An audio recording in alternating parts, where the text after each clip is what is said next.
आदि मध्य अरु अंत में, आदि मध्य अरु अंत में, यह रसिकन की रीति संत सवे गुरुदेव हैं, व्यास ही यह प्रतीति।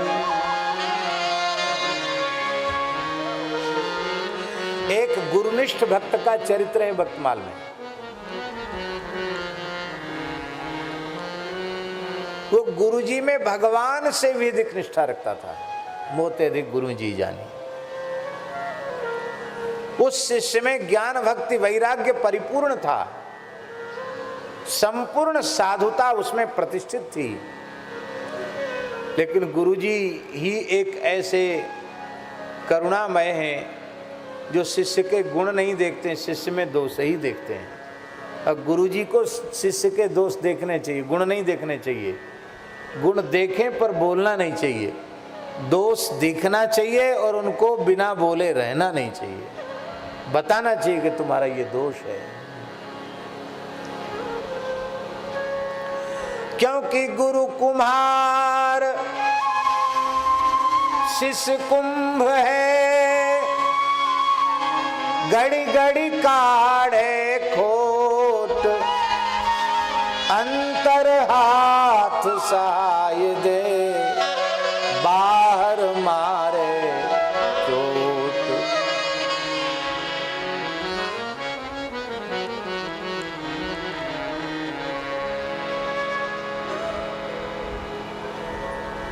गुरुजी अनुभव करते थे कि ये शिष्य, ठाकुर जी में भी बड़ी भक्ति है और भगवान से अधिक भक्ति मुझ में है, ये भी बहुत अच्छी बात है।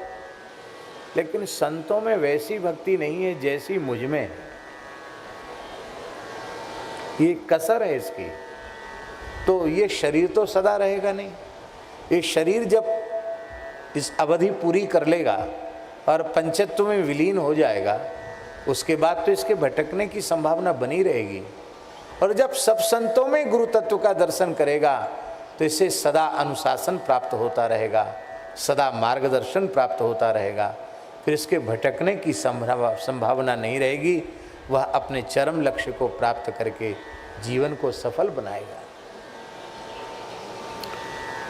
तो गुरुजी सोचते थे कि ये बात इसको कहूँ, लेकिन वो शिष्य इतना सेवा में समर्पित था कि वो भी एकदम फिरकी की तरह नाचता ही रहता था सेवा में। सारी सेवा उसने गुरु महाराज की अपने ऊपर ले रखी थी। आश्रम की व्यवस्था, आश्रम में अन्नादि जुटाना। तो उस पुराने संत लोग एक यात्रा करते थे, उसका नाम होता था रामत। अब हम लोग तो कथा कहते हैं, इधर उधर जाते हैं भगवान की इच्छा से। पुराने संतों की ये पद्धति नहीं थी। पुराने संत अधिक से अधिक समय अपने स्थान में रहकर साधन करते थे और एक निश्चित समय पर अपने 10-5 साधु लेके, ठाकुर बटुआ लेके कीर्तन करते हुए चल पड़ते थे।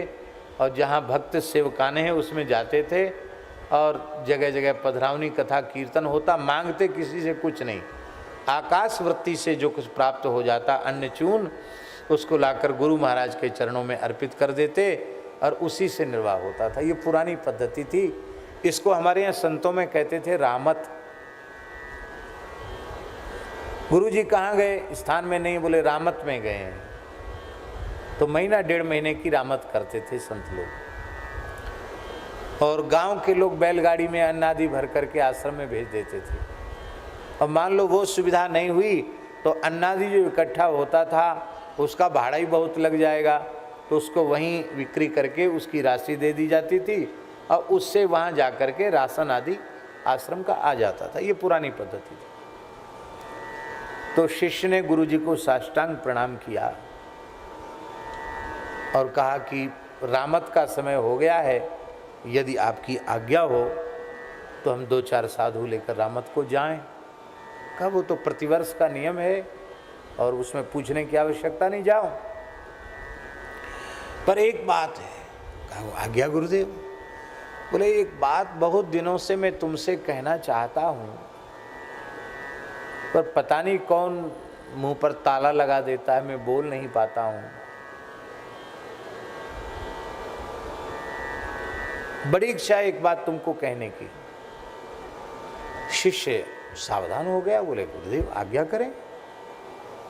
नहीं नहीं नहीं नहीं, अभी नहीं बोलेंगे। क्यों?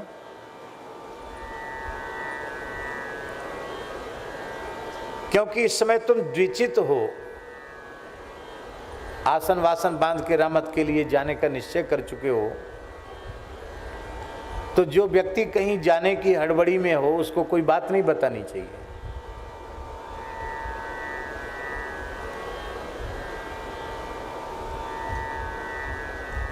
मिले गरुड़ मार्ग मही मोही, कवन बात समझाऊं तो ही। रास्ता चलते थोड़ी कोई बात बताई जाती है। तो अभी नहीं, तुम लौट कर आओगे तब बताऊंगा।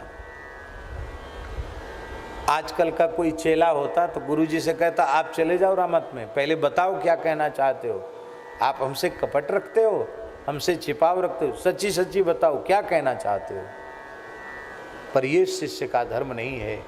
गुरु आज्ञा जो हो जाए उसमें विचार करना नहीं, ननुनच करना नहीं, हर समय जो आज्ञा बस इतना ही उच्चारण करना और कुछ नहीं। गुरुजी जो कहें उसमें सहर्ष स्वीकार कर लेना। सर्वथा निरपराध होते हुए भी यदि गुरुजी गर्म हो रहे हैं और तुम्हें अपराधी प्रमाणित कर रहे हैं तो तुम हाथ जोड़कर कहो हाँ गुरुदेव मेरा अपराध है। मेरा अपराध नहीं होता तो आपको क्रोध क्यों करना पड़ता, और आप कृपा करके इसका प्रायश्चित बताइए। और गुरुजी प्रायश्चित बता दें और शिष्य ने प्रायश्चित कर लिया, वो बात तो छिपी रह नहीं जाएगी, कभी न कभी वो बात सामने आएगी। और जब गुरुजी को पता चलेगा कि बिना भूल के इसने अपनी भूल स्वीकार की और बिना अपराध के प्रायश्चित किया, इस बात को जानकर गुरुजी का हृदय कितना प्रसन्न होगा। उस प्रसन्नता से जो शिष्य को मिलेगा वो सैकड़ों जन्मों तक साधन करने से नहीं मिल सकता, जो मिलेगा गुरुदेव की प्रसन्नता से। शिष्य उत्तम कोटि का शिष्य था, उसने कहा जो आज्ञा गुरुदेव। चला गया रामत के लिए और रामत से लौट के आया तो नाभाजी लिखते हैं स्वामी रह्यो समाय दास दर्शन को आयो।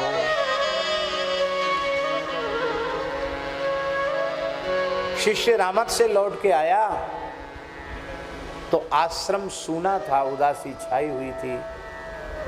एक दो वृद्ध संत बैठकर रो रहे थे।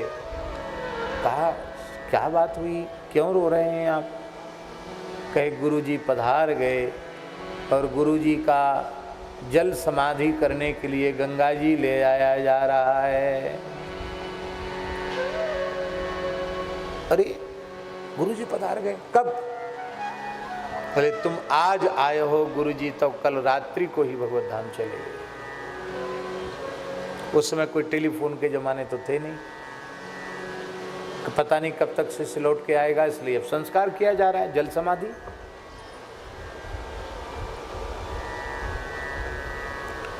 शिष्य दौड़ा, गंगा जी के तट पर पहुंच गया। गंगा जी के क्षेत्र में ही आश्रम था। गंगा जी के तट पर शिष्य पहुंचा और शपथ पूर्वक गुरु जी के देह को लौटाकर आश्रम में ले आया। गुरु जी का संस्कार नहीं करने दिया, जल समाधि नहीं करने दी। लोग कहने लगे कि गर्मी चढ़ गई है दिमाग में, पागल हो गया है। अरे स्मशान से कहीं मृत शरीर वापस किसी घर में आता है फिर लौट कर क्या? पर शिष्य ले आया। गुरु महाराज के शरीर को विराजमान करके आश्रम में साष्टांग प्रणाम किया और चरण पकड़कर कहा गुरुदेव गुरुदेव, आप तो साक्षात परब्रह्म हैं, आप सत्य संकल्प हैं, आपकी वाणी आज तक झूठी नहीं हुई, तो ये कैसे झूठी हो सकती?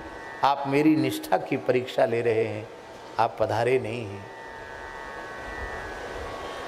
आपने कहा था कि तुम लौट कर आओगे तो मैं तुम्हें कुछ बताऊंगा, मैं तुम्हें कुछ कहूंगा। अब आप कहिए, मैं आपकी सेवा में प्रस्तुत हूं। ऐसा कहकर आर्त भाव से गुरुदेव के चरण पकड़कर कहा, गुरुदेव। हमारे महाराज जी कहते थे, उस सत्शिष्य की वाणी सप्तावरण भेद कर वैकुंठ तक पहुंच गई। प्रकृति मंडल का भेदन करके उसकी वाणी भगवान के नित्य धाम में पहुंच गई। और सच्ची बात थी, गुरुजी पधार गए थे। गुरुजी भगवान की सन्निधि में थे, सीताराम जी की सन्निधि में थे। ठाकुर जी बोले, पक्का चेला बुला रहा है, जाना पड़ेगा। क्योंकि आपने कहा था लौट के आने से बताऊंगा, तो अपनी बात को पूरा करने के लिए आपको जाना पड़ेगा। बोले भगवान, आपके यहाँ की तो मर्यादा है, यद गत्वा न निवर्तन्ते तद्धाम परमम मम, तो फिर मुझे क्यों भेजा जा रहा है? बोले भाई, एक सामान्य नियम होता है, एक विशेष नियम होता है। तो ऐसे विशिष्ट गुरु भक्त के लिए, शिष्य के लिए तो आपको जाना ही पड़ेगा, आप जाओ। गुरुजी फिर से शरीर में आ गए।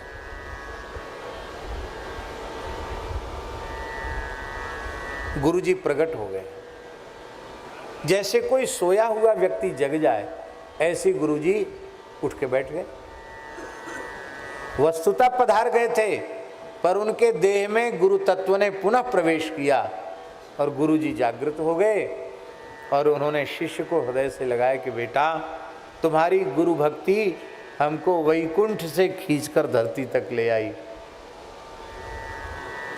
अब सावधान हो। गुरुदेव सावधान हूँ। अब सब जय जयकार करने लगे कि ये है गुरु भक्ति। बोले गुरुदेव आज्ञा करो, आप क्या कहना चाहते थे? बोले बेटा, मैं तुमसे केवल इतना ही कहना चाहता हूँ, यदि केवल इस चोले में गुरु का दर्शन करोगे, संतों में गुरु का दर्शन नहीं करोगे, तो तुम्हारे पथभ्रष्ट होने की संभावना बनी रहेगी। इसलिए तुम संतों में मेरा ही दर्शन करो। कहा, जो आज्ञा गुरुदेव। आप अपराध क्षमा करें। उस समय आप बताना चाहते थे, आप नहीं बताए, अब बता रहे हैं। उस समय राम जी ने रोक दिया था। क्यों रोक दिया था?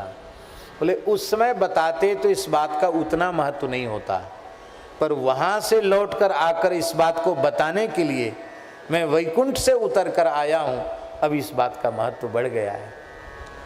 शिष्य ने कहा, जो आज्ञा। अब मैं संतों को आपके ही स्वरूप में देखूंगा, उनकी आज्ञा पालन करूंगा, उनकी सेवा करूंगा। तो बोले बस तुम्हारा काम हो गया, मेरा काम भी हो गया, मैं जाता हूं। फिर चेले ने चरण पकड़ लिए। बोले गुरुजी, ये तो कोई हमको टोकेंगे नहीं, सब महंत जी करेंगे, हमको कोई टोकेगा नहीं। किंतु मैं आपकी आज्ञा का पालन अक्षरशः कर पा रहा हूं कि नहीं, ये कौन देखेगा और कौन बताएगा? ये बताने वाले तो आप ही हैं। इसलिए हम आपकी आज्ञा ठीक से पालन कर रहे हैं कि नहीं, ये बताने के लिए आप विराजिए, शरीर में विराजिए। गुरुजी ने कहा, ठीक है, मैं भगवान से संपर्क स्थापित करता हूँ।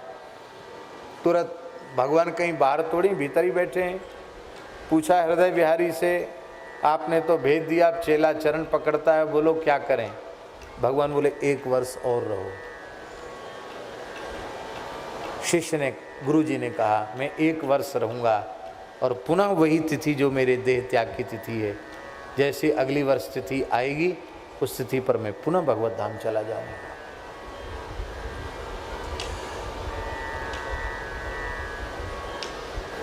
गुरु की गिरा विश्वास, फिर सब घर में ले आयो। नाभाजी कहते हैं, विभु आय प्रगट सोई कहो। उस विभु व्यापक परमात्मा ने गुरु रूप में प्रकट होकर के कहा कि तुम संतों को मेरे स्वरूप में देखो।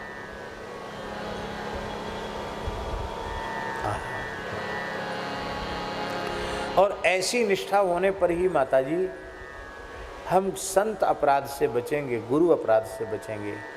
नहीं तो पद पद पर गुरु अपराध बनता रहेगा। गुरु जी के सामने भी गुरु अपराध बनेगा और गुरु जी के अंतर्धान होने के बाद तो बनेगा ही। इसलिए उस गुरु तत्व को सभी संतों के रूप में अनुभव करना।